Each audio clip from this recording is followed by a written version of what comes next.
I think the idea of arbitrage is typically very glamorized. It is good cash flow, but the problem is, anecdotally speaking, I am crushing it in the markets within the state. You asked all of your burning questions as they pertain to short-term rentals, real estate, life, liberty, the pursuit of happiness. What do I do? Do I own? Do I do arbitrage? My property is failing, Rob. What do I do next? Is it even worth it to invest in Airbnb in 2025? We're gonna be diving into those questions and so many more on today's episode of Robuilt, live desde la Ciudad de Mexico, my friend. From the conference room of this Airbnb hotel that I'm at, where people can definitely hear me yelling, and I've actually heard people laughing at me because I've done this intro so many times. So without further ado, let's get into it. First question, and it's a good one: arbitrage or own? What is your choice and why? Well, first, let's just define what arbitrage is. Rental arbitrage is the idea of going and renting a property from a landlord and then taking that property, furnishing it, and listing it on Airbnb. Now, to do this, you have to have the consent of the landlord. Now that you know the basic definition of arbitrage, let's talk about, should you do that or should you go out and buy a property? I got started in arbitrage, okay? So overall, no hate.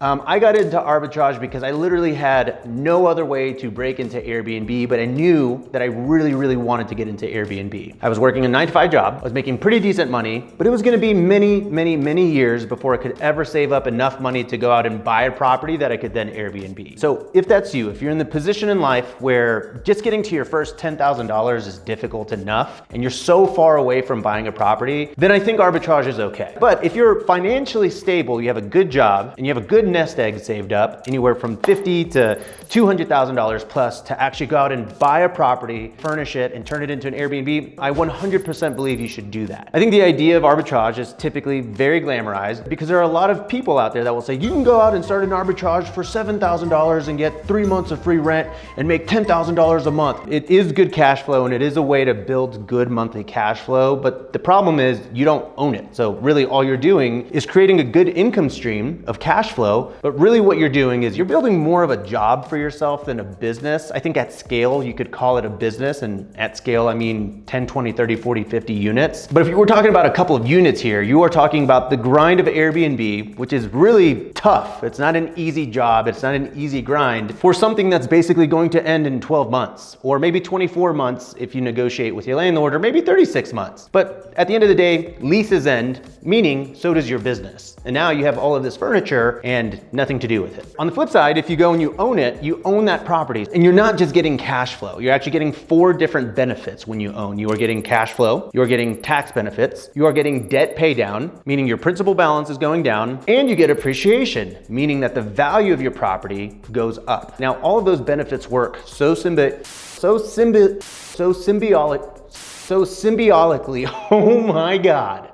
symbiotically. It's a symbiotic relationship. Symbiotically. It's the last day of my vacation, okay? I'm in Mexico City. I've been here for 10 days.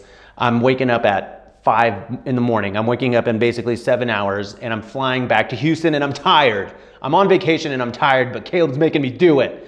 All of these benefits work together symbiotically. Yeah. Get your money, man. Life goes on. Let's hope. Yes, I am hopeful for two. All of these benefits come together and work symbiotically because as your principal goes down and your value goes up, your wealth explodes in a way that would never happen with just having the cash flow from an arbitrage business. So I guess what I'm saying is that if arbitrage is the only way that you can break into the industry, I support you. I started there. I've helped hundreds, if not thousands of students at this point grow into amazing short-term rental operators starting from an arbitrage unit. But if you can afford to own and buy, you should just do that. And on the flip side, I just think arbitrage is a very risky model because you are on the hook for that rent every single month, whether you make the money or not. I prefer co-hosting, where you actually manage the property for someone else and you make a percentage of the gross revenue in exchange for that management. There's zero risk in that model, in my opinion. Arbitrage carries a lot of risk. So does owning, by the way. There's an equal amount of risk, except you get to own it and reap the other 3 benefits that aren't cash flow. Okay, next question. Best state or city to buy in right now? Well, this is gonna be purely anecdotal because many markets in the country work, hundreds if not thousands. I think from a totally biased perspective, I'm bullish on Texas. Texas, Steve. Texas. The last few properties that I've personally launched in Houston and Austin, absolutely crushing it because my company Funkin Interiors absolutely crushed it. And my properties in these markets can make anywhere from $4,000 to $10,000 a month each in profit. So anecdotally speaking, I am crushing it in the markets within the state of Texas. Now let's put a pin in that and move away from my personal things. Funkin Interiors, my interior design company, okay? Hashtag sponsored. Obviously kidding, but am I? Anyways, I'm privy to a lot of the launches happening around the country, and I can just tell you that we launch a lot of properties in Texas, like another market, I'll just, a little gimme for you, San Antonio, and I just see our clients doing like big numbers, dollars a month. Actually, Caleb, just bleep that. I don't really want you to base your decisions based on this. What I want you to do is say, hey, Rob said Texas is good. Let me analyze markets, let me analyze submarkets and zip codes and find something within my personal buy box. What I don't want you to do is say, hey, Rob said Houston's great. I'm just gonna throw a dart in Houston and buy a property. That is the recipe for failure. But basically, I'm seeing the data all over Texas and I'm like, it's appealing. So much so that I have sold the majority of my portfolio to put all of that money into a giant, massive, short-term rental development here in Texas. So I'm bullish. There you go, Texas, I like it. By the way, if you need help with designing a property or staging and launching a property, Funkin Interiors can help you. And if you're interested, you can book a free call with my team. I'll leave a link in the description down below. I'd love to work with you, but transparently, we are about a month to a month and a half out on our wait list. So if you are thinking about launching in the next 3 months or so, book a call. I'll call today. You call now. I'll call now. Next question. Should I invest in improving an Airbnb that's already performing or in a new one? Well, my message has been pretty consistent over the past couple of years. I really don't want you to buy another property until you have completely maximized the property that you have now. So if I were to ask you, hey, is it possible that your property could make more money? And your answer is, yeah, it is. Then you should invest in that property and make more money. My new philosophy is you should never buy your next property until all of your other ones are so polished and dialed that you couldn't possibly make any more money from them. And I think the math supports this. You said that your property is already performing, meaning that it's already profitable. So under that assumption, if you raise the revenue, pretty much every single dollar that you raise that revenue by is going to be profitable because you're still paying the same amount of electricity, utilities, cleaning fees. All you're really doing is increasing your ADR or your average daily rate. So it behooves you to try to make more money because it's all profit. It's all juice. It all goes to the bottom line into your pocket. So let's put some numbers to this. Let's say that your property grosses $50,000 a year. And let's say that your expenses, your mortgages, all of your costs are $45,000 a year. That means that your profit is $5,000 a year on that $50,000 gross revenue. Now, let's say that you invest $10,000 into that property. Let's say that $10,000 is like a sick hot tub setup and it's just really nice. Well, let's say that that $10,000 investment increases the revenue of your Airbnb from $50,000 to $55,000. You have now changed the profitability of your Airbnb from $5,000 a year to $10,000 a year, meaning you've doubled your profit or increased your profit by 100%. Now, not only is that an insane number, but let's talk about the overall ROI. Let's say you invested $10,000 and now you make an additional $5,000 profit. That is a 50% return on that $10,000 investment. That's crazy. You know how rich you would be if you could always get a 50% return on your money? Like, it'd be wild. So if you really think about it, if we're trying to buy a short-term rental, we want to make anywhere from 10 to 20% cash on cash return. Really, a 10 to 15% is going to be more realistic with today's interest rates. 10% being like kind of the gold standard right now, I think, for short-term rentals. With that in mind, would you rather chase the 50% return on the hot tub investment in this arbitrary example, or would you rather go and buy a new property and work your butt off to get a 10% cash on cash return? You probably don't want to do that. You'd probably want to figure out how to get the 50% return over here. And once you've done that over and over and over again to the point where you can't make any more money on that property, then we move on to the next property. A bit long-winded way of saying, please do not buy another property unless you have maximized the one that you have. I promise if you stay patient and you just stay the course, it will make you so much more money in the long run.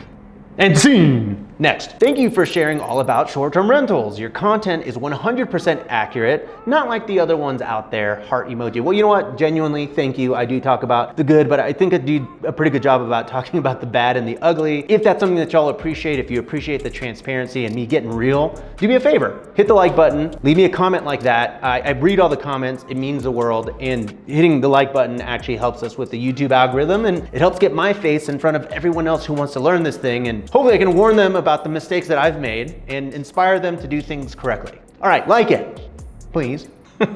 Next, what are the chances of partnering up on a deal? Virtually zero. There's really no way for us to partner up, like on a single family house. I don't know you. I don't know what you're good at. I don't know the value you can bring to the partnership. I realize this is a bit of a harsh answer, but I do get a lot of people in my DMs that are like, Rob, partner with me on a property. Guys, the reason I wanted to answer this is because when you partner with someone, you're getting married to them in the world of business. You should never take that lightly, because guess what? 50% of marriages end in divorce. I've always heard that stat.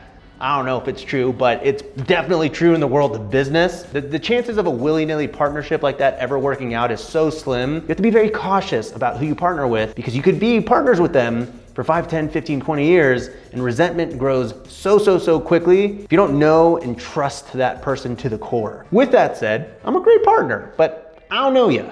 Next, thoughts on Vrbo, VRBO. I list on there. I get like 1% of my bookings from Vrbo, bit of a dinosaur. They're not really adapting to the times. Airbnb gets so much flack, and that's just because like they're the most known platform. Vrbo deserves equally as much flack from hosts as Airbnb. It's on no one's radar. So no one even cares to complain about Vrbo publicly. Like, you don't ever see me have fiery thumbnails saying, Vrbo is dead. Like, I say Airbnb is dead because like, that's what people like know and care about. Vrbo is fine. Sorry, if you work at Vrbo, it's nothing against you. It's just, you could fancy things up a little bit. You can modernize things and give us more tools and integrations that actually work. It can be such a pain sometimes syncing up property management systems, PMSs with Vrbo. I've said enough. I feel bad. Now they'll literally I'll never sponsor the channel now. But you know what? Now there's Airbnb. So you know what? I hate them both. I hate them both. Next. How do you do your accounting? Okay, a couple of ways. So I work with TrueBooks, my good friend Matt Bontrager. I've had him on the channel and podcast before. I think what you mean is how do I do my bookkeeping? So this is not an ad, but they have sponsored the channel before, but I'm gonna say this because I'm a genuine fan of the platform. I use Baselane. Baselane, and the reason that I genuinely like it is because it is kind of like it's a banking platform, and it's also a bookkeeping platform, all kind of mixed together. Once I fully migrated, I genuinely felt like such a relief to have it all in one place. So yeah, I have a link if you want one. If you want a special sign-up bonus, you can use my link down below. And one other thing, you earn a pretty chunky APY on all of the money in your checkings accounts for your properties, whereas typically with other banks, you'd have to transfer them into high-yield savings accounts and all that jazz. I don't have to actually do that with Baselane. Like, all of my checking accounts make a good APY. And you know what? Since it's not an ad, I can say whatever I want. So at this current time, the APY is 3.35%, which is pretty sweet, actually. I make that on all of my individual checkings accounts for my properties. So there you go, I'm shilling because I like them. Sue me. No, please don't. Actually, you know what? Bad joke, please don't. Next, will we ever see rates in the 4% range in the next 5 to 10 years? I don't know. Kind of a nothing burger answer. I know that I'm supposed to bring the value and give you my insight. The reason I want to answer this is because guess who else doesn't know? Literally everyone else in the world. So when you hear these kind of TikTokers or Instagram people that are like, oh, the feds are set to chop rates by 2% in Q2 of 2025. It's like, it's BS, no one knows. So don't believe that, or don't wait on that premise. Don't wait to get into real estate on the premise that it could be in the 4s based on what someone said. Like, you should never play the waiting game. If you want to get into real estate, get into real estate. Find a house that cash flows at today's rates. That's the game, all right? If you try to time the market, you will fail. People have tried to time the real estate market and the stock market for many years, and it never works. All experts say it's not about timing the market, it's about time in the market. And in the world of real estate, if you can find a cash flowing deal now that works and it pencils based on your buy box today, well, there you go. You can always refi out into a lower rate if rates do come down. And then on the other side of it, I know people are like, yeah, but I mean 7%, like even if it cash flows, why on earth would I do that? I've been so dumb. That's such a dumb idea to have to pay so much in interest on a house. Well, guess what? This is the sobering reality of it. Well, maybe that's the wrong term, but this should make you feel better. Practically any home that you buy today that's a good deal, even if it's a bad deal, I'm not saying buy a bad deal, but I'm just saying any home that you buy today will make you look like a genius 30 years from now if you hold on to it for the 30-year note that you're financing. Like, literally, people will come to you and they'll say, Grandpa, I cannot believe you paid $500,000 for this house. You know how insane that is? Houses are $2 million now. That's too damn bad! Like, you will be that grandpa that all of the grandkids brag about. Like, can you believe my grandpa bought that house for like $200,000 in 2026? It's crazy. Like, you will look crazy. You will look like a crazy genius if you just buy real estate consistently and you just hold it. That's the game. So with that said, people always take this stuff out of context. If it works with today's rates and it pencils out, buy it. But please, please don't buy a bad deal on the premise that you'll refi out to make it a good deal when rates come down, because no one knows when that's gonna happen. Okay, I'm feeling it. Where we go from here?